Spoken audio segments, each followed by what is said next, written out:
दोस्तों, मेरा आज सोल्डरिंग आयरन खराब हो गया, तो इसको फेंक दे या इसको रिपेयरिंग करके चलाए। अगर नया सोल्डरिंग आयरन हम खरीदते हैं तो 150 से 200 रुपया हमको खर्च करना पड़ेगा, तभी हम एक नया सोल्डरिंग आयरन खरीद सकते हैं। अगर इसको रिपेयरिंग करते हैं तो मात्र हमको 20 रुपया खर्चा कर लेंगे, तो ये फिर नया की जैसा काम करने लगेगा। तो दोस्तों, हम लोग का काम ही है रिपेयर करके चलाना, तो सबसे आसान हम लोग के रहेगा कि इसको हम रिपेयर कर ले। 200 में और 20 रुपए में धरती आसमान की फर्क हो जाएगी। तो चलिए इसको रिपेयरिंग करते हैं। कैसे इसको रिपेयरिंग करना है इस वीडियो में हम आपको बताने वाले हैं। तो सबसे पहले हम आपको ये चेक करके यहाँ पे दिखा दे कि ये थोड़ा सा गर्म हो रहा है कि नहीं हो रहा है। तो ये मेरे पास एक्सटेंशन बोर्ड है, इस बोर्ड में लाइन है, यहाँ पे देख सकते हो। इसमें चलिए हम इस बोर्ड में लगा देते हैं। जिससे लगाएंगे देखिएगा यहाँ पे इस आयरन का इंडिकेटर शो हो रही है। इसमें ब्लिंकिंग करता नजर आपको आता होगा, लेकिन ये ब्लिंकिंग नहीं कर रहा है। शायद कैमरा में क्या फैसिलिटी दी हुई रहती है कि कैमरा में ब्लिंकिंग नजर आता है। इसको करीब हम यहाँ पे 2 मिनट लगाकर भी देख रहे हैं, इस बीट को निकाल भी दे रहे हैं और देख सकते हो हाथ से पूरी पकड़े हुए हैं, फिर भी ये थोड़ा सा हीट नहीं हो रही है।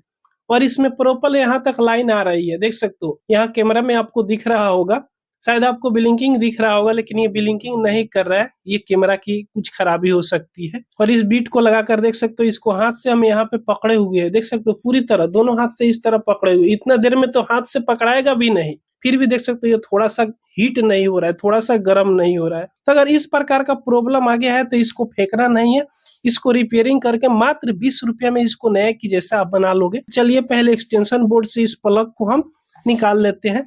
एक बार ये तार खराब हो गया था तो हम दूसरा तार लगाए हुए थे मजबूत, तो तार तो अब नहीं खराब होता है, लेकिन अब की बार ये खराब हो गया है। तो इसको कैसे चेक करना है, क्या खराबी आई हुई है, सब कुछ हम इस वीडियो में आपको बताएंगे। इसमें देखिएगा 3 स्क्रू यहाँ पे दी हुई है, इस स्क्रू को पहले खोलना होगा। ये 25 वाट की आयरन है। बहुत ऐसी 25 वाट की सोल्डरिंग आयरन आती है जिसमें कोई भी स्क्रू नहीं लगाई हुई रहती है। तो चलिए इस स्क्रू को हम यहाँ से फटाफट पहले खोल लेते हैं। तो इस स्क्रू को यहाँ से खोल लिया, अब आराम से इसको निकालेंगे तो देख सकते हो यहाँ से निकल गया। इसमें इंडिकेटर ये है, वायर तो यहाँ आई हुई है, यहाँ तक तो लाइन की सप्लाई आ रही है जिससे ये इंडिकेटर जल रही है। तो सबसे पहले आपको क्या करना है, जो ये एलिमेंट है ना इसका, ये तो बीट है, ये जिससे सोल्डरिंग आयरन करते हैं, इसको हटा देते हैं। अब ये एलिमेंट है, एलिमेंट ये गर्म नहीं हो रही है। तो सबसे पहले आपको ये चेक करना है कि एलिमेंट खराब है या इसमें एक डायोड लगी हुई रहती है, डायोड खराब है। तो आप मल्टीमीटर लीजिएगा, यहाँ पे हमने मल्टीमीटर ले लिए। मल्टीमीटर को यहाँ कंटिन्यूटी मोड यानी बजर मोड पर सेलेक्ट कर लीजिएगा और चलिए मल्टीमीटर को यहाँ पे हम रख दे रहे हैं। शायद आपको कैमरा में दिख रहा होगा, यहाँ पे एक दिखाई दे रहा है। यहाँ पे देख सकते हो 2 पॉइंट पे कनेक्शन की हुई है 2 वायर को, एक जो ये पॉइंट है ये इसमें कुछ भी कनेक्शन नहीं की हुई है। ये बॉडी अर्थ रहती है, लेकिन बॉडी अर्थ आयरन में शायद किसी में कनेक्शन की होगी, आज तक तो हमको नहीं मिला है। तो इस दोनों प्रोड को सटाकर चेक कर लेना है। तो यहाँ पे देख सकते हो मल्टीमीटर में कोई भी रीडिंग नहीं मिल रही है। हम इस दोनों पॉइंट पे यहाँ पे बारी बारी से चलिए सटाकर भी देख ले रहे हैं। तो यहाँ पे शायद दोनों एके में सट गया, तो यहाँ से हम अलग अलग सटाकर देख ले रहे हैं। तो देख सकते हो यहाँ दोनों पॉइंट पे हम सटाए हुए हैं, तो कोई भी रीडिंग नहीं मिल रहा है। पूरा क्लियर आपको यहाँ पे हम दोनों पॉइंट पे सटाकर दिखा दे तो देख सकते हो अभी आपको पूरा क्लियर यहाँ पे दिख रहा होगा। तो देख सकते हो मल्टीमीटर में कोई भी रीडिंग नहीं मिल रही, इसका मतलब कि ये एलिमेंट खराब हो गया है। तो इस प्रकार का एलिमेंट अगर ऑफलाइन मार्केट से लीजिएगा अपने लोकल मार्केट में तो बहुत सस्ती मिल जाती है। कहीं 20 रुपया मिलती है तो कहीं 25 रुपया मिलती है। इससे ज्यादा में ये 25 वाट की एलिमेंट ऑफलाइन मार्केट में नहीं मिलती है, बहुत सस्ती मिल जाती है। तो इस प्रकार का दूसरा एलिमेंट आपको खरीद लेना है। तो हम पहले से यहाँ पे देख सकते हो एक एलिमेंट खरीद कर लाए हुए हैं। शायद यहाँ पे आपको हम दिखाना चाहेंगे, एलिमेंट 4 देख सकते हो सोल्डरिंग आयरन लिखा हुआ है। ये कितने वाट की है तो यहाँ पे देख सकते हो 220 वोल्ट 25 वाट लिखी हुई है। हमने 25 वाट की सोल्डरिंग आयरन एलिमेंट मांगे हुए थे। अब ये कितने प्राइस की पड़ती है इस पे तो कुछ नहीं लिखा हुआ है। यहाँ पे शायद आपको हम दिखाना चाहेंगे, देख सकते हो क्वांटिटी 1 पीस है, डेट ऑफ पैकिंग का भी वो भी नहीं लिखा हुआ है, कितने प्राइस का है वो भी नहीं लिखा हुआ है, लेकिन हमको 20 रुपया पड़ा, 5 पीस लिए थे। अब चलिए इसमें का हम एलिमेंट यहाँ पे निकाल दे रहे हैं। इसमें एक एलिमेंट रहता है, दूसरा कुछ भी नहीं मिलेगा। ये देख सकते हो सेम टू सेम एलिमेंट रहती है इसके अंदर, दूसरा कुछ भी नहीं रहता है। अब इस एलिमेंट को कैसे इसमें फिट करना है तो यहाँ पे देख सकते हो इसमें पहले से एक डायोड लगी हुई रहती है। ये देखिएगा, ये स्लिप को हम बाहर अगर निकाल देते हैं तो यहाँ पे देखिएगा IN 4007 ये डायोड लगी हुई है और ये दूसरा पॉइंट है। एक पॉइंट में डायोड जोड़ी है, दूसरा पॉइंट खाली है। इसमें 3 पॉइंट नहीं दी हुई है, तो कि तीसरा पॉइंट का कोई काम भी नहीं रहता है सोल्डिंग आयरन में। देख सकते हो ये पूरी तरह यहाँ पे खाली है। तो यहाँ से इस तार को छुड़ा लेना है। तो सोल्डिंग आयरन आपके पास अगर दूसरा हो तो बहुत आसानी से इसे डिसोल्डिंग करके आप छुड़ा सकते हो। जैसे है यहाँ पे मेरे पास दूसरा सोल्डिंग आयरन है, तो यहाँ से हम इसको डिसोल्डिंग कर ले रहे हैं। एक तार को यहाँ से डिसोल्डिंग कर दिए और दूसरी तार को यहाँ से डिसोल्डिंग कर लेना है। इसमें तो है ये है डायोड, तो आप चाहे तो यहाँ से डायोड की पास से इसको डिसोल्डिंग कर लोगे। तो चलिए इसको हम यहाँ से डिसोल्डिंग कर ले रहे हैं।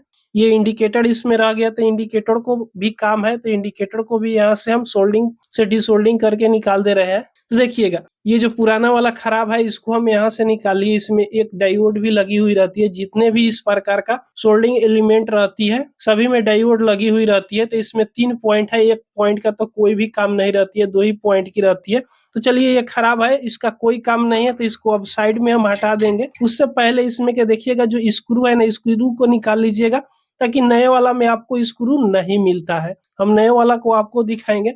यहाँ पे देखिएगा ये नया वाला है और ये पुराने वाला है। पुराने वाला से तीनों स्क्रू को यहाँ से निकाल दिए। अब जिस प्रकार यहाँ पे सोल्डिंग की हुई थी सेम तरीका से इस पे सोल्डिंग कीजिएगा।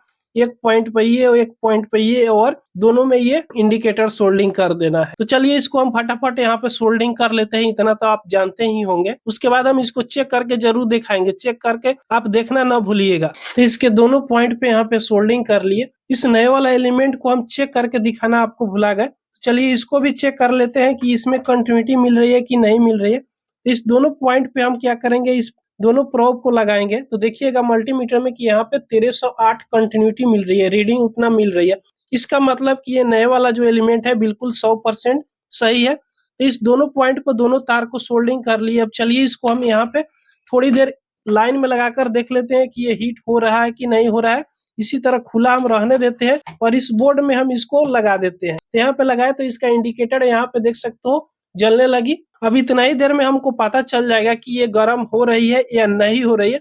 तो चलिए यहाँ से हम निकाल लेते हैं।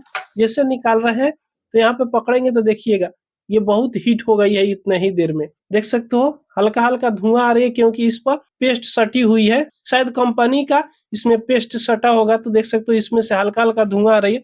अब चलिए इसको कस के हम इसको पूरी तरह हीट करके आपको भी दिखाएंगे कि ये सोल्डिंग आयरन प्रॉपर काम कर रही है कि नहीं कर रही है। तो चलिए इसको फटाफट हम यहाँ से कस लेते हैं। तो यहाँ से तीनों स्क्रू को हमने कस लिया मजबूती से। अब चलिए इसमें हम बीट को लगा देते हैं। लगाने के बाद में इसको हम यहाँ पे लाइन पे लगा लेते हैं। चलिए 5 मिनट हम इसको लाइन में लगाकर छोड़ देते हैं। 5 मिनट में ये फुल हीट हो जाएगा, गर्म हो जाएगा। तो चलिए पेस्ट के डिब्बा पर हम हल्का सा इसको रख लेते हैं इस तरह। तो दोस्तों इसको हमने 4 मिनट इसको लाइन में रहने दिए। अब चलिए इसको हम चेक करके यहाँ पे दिखा दे। तो यहाँ पे पेस्ट है, पेस्ट में हम जैसे लगाएंगे देख सकते हो ये पूरा धुआं धुआं कर दे रहा है। अब इस पे सोल्डर हम पिघला कर देखे जो ये काम कर रहा है प्रॉपर की नहीं। तो इस पे देखिएगा सोल्डर हम लगाएंगे तो बहुत आसानी से ये भी यहाँ से पिघलने लगी। देख सकते हो पिघल रही है, पूरी हीट हो गई है। जिस तरह नया सोल्डरिंग आयरन काम करता है ना, सेम तरीका से ये भी सोल्डरिंग आयरन यहाँ पे काम करने लगी। तो दोस्तों ये वीडियो आपको पसंद आई हो तो एक लाइक जरूर कर दीजिएगा। अगर हमारे चैनल पर आप पहली बार आए हो तो सब्सक्राइब जरूर कर लीजिएगा।